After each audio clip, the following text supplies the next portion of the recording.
दोस्तों, आप में से अधिकांश लोग जो चाहे बीएमएस कर रहे हो या एमडी हो, एक सब्जेक्ट जो है सबसे मुश्किल भरा होता है उन सब के लिए, वो है मेडिकल स्टैटिक्स या रिसर्च मेथोडोलॉजी।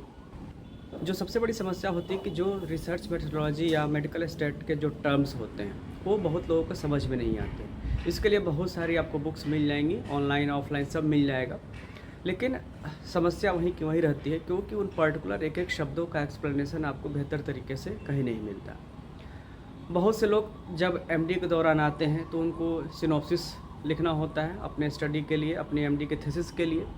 और जहाँ तक क्लिनिकल की अगर हम बात करें, क्लिनिकल सब्जेक्ट्स में, तो वहाँ पे हमेशा जब भी आप एक क्लिनिकल ट्रायल करेंगे तो उसमें हमेशा सैंपल साइज को लेकर समस्या आती है। अगर आपने रिसर्च कर लिया तो आपको किस रिसर्च में कौन सा जो स्टैटिस्टिक्स फार्मूला है वो कौन सा यूज करना है, कब करना है, कितने ग्रुप्स आपको बनाने हैं, और अगर आपने पूरी थीसिस कंप्लीट कर ली तो उसके पब्लिकेशन के लिए कौन कौन से गाइडलाइंस होते हैं। तो ये बहुत सारे ऐसे सवाल हैं। एग्जाम्पल के लिए अगर हम आपको कहें कि आप मान लीजिए आप लखनऊ में हैं और लखनऊ में आपको डायबिटीज़ यानी कि मधुमेह के ऊपर एक आयुर्वेदिक दवा का ट्रायल करना है। तो सबसे पहला जो स्टेप आता है कि आप अगर लखनऊ में मधुमेह के ऊपर ट्रायल करना चाहते हैं तो आपका मिनिमम सैंपल साइज कितना होना चाहिए, यानी कि आपको कितने मरीज कम से कम लेने होंगे जिससे कि जो आपका रिजल्ट निकले वो ऑथेंटिक हो। दूसरी समस्या ये है कि आपने मरीज एनरोल कर लिया तो इसमें कौन कौन से एथिकल कमेटी की कंसिड्रेशन होनी चाहिए, CTRI रजिस्ट्रेशन आप कैसे कराएंगे, कितने ग्रुप्स लेंगे, और आपने पूरा स्टडी कर लिया तो फिर उसका जो कैलकुलेशन है बिफोर आफ्टर या असेसमेंट जो करेंगे आप। तो बहुत से आपने देखा होगा, बहुत से लोग जो है पेयर टी टेस्ट करते हैं, बहुत से लोग मैकविटनी टेस्ट करते हैं, बहुत से लोग आप देखिए काई स्क्वायर टेस्ट भी करते हैं।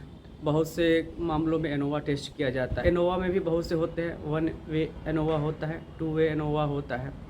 तो आपकी स्टडी में कौन सा टेस्ट किया जाएगा, इन सब चीज़ों को जानना बहुत ही आवश्यक है। लेकिन समस्या वही आती है कि बहुत से किताबें पढ़ने के बाद भी, बहुत से लेक्चर्स अटेंड करने के बाद भी अभी तक आपको कोई भी कॉन्सेप्ट जो है क्लियर इसमें नहीं हो पाता।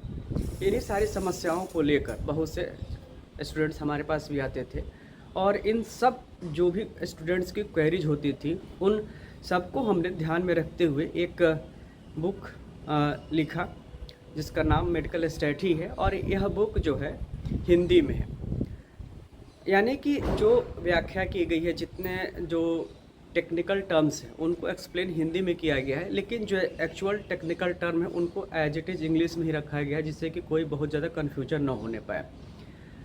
ये बुक अभी केवल ऑनलाइन उपलब्ध है ई बुक के रूप में, जल्दी ही इसकी हार्ड बुक भी आ जाएगी। अगर आप इस बुक को देखना चाहते हैं तो इसके सैम्पल पेजेज आपको गूगल प्ले स्टोर पे मिल जाएंगे, अमेज़न के किंडल स्टोर पे मिल जाएंगे। आप लोग इसको देखिए, और इससे बहुत से लगभग 60 से 70 पेज आपको सैम्पल पेजेज के रूप में मिलेंगे देखने के लिए, पढ़ने के लिए, समझने के लिए। एक बार आप सब इसको देखिए ज़रूर, और लगता है कि आपके लिए उपयोगी है तो आप दिए गए लिंक पे या QR कोड को स्कैन करके इसे आप परचेज भी कर सकते हैं। ऑनलाइन बुक का फ़ायदा ये होता है, बहुत से लोग हालांकि प्रेफर करते हैं कि उनके पास हार्ड बुक हो, लेकिन ऑफलाइन का कुछ डिमेरिट्स भी है, कुछ मेरिट्स भी हैं। वैसे ही ऑनलाइन के भी कुछ मेरिट्स हैं, कुछ डिमेरिट्स हैं। ऑनलाइन का फ़ायदा ये होता है कि जब जब सिलेबस चेंज होता है तो हम लोग उसको अपडेट कर देते हैं, और वो बुक ऑटोमेटिकली आपकी जो भी आपने सेव कर रखा है अपने एप्लीकेशंस में, वो ऑटोमेटिकली अपडेट हो जाती है। तो ऑनलाइन ई बुक्स होने का यही फ़ायदा होता है कि ऑटोमेटिकली जब जब सिलेबस चेंज होगा, जो टॉपिक्स बदलेंगे, नए नए रिसर्चेज होंगे, तो हम लोग अपडेट करते हैं तो ऑटोमेटिकली जो अपडेट हो जाते हैं।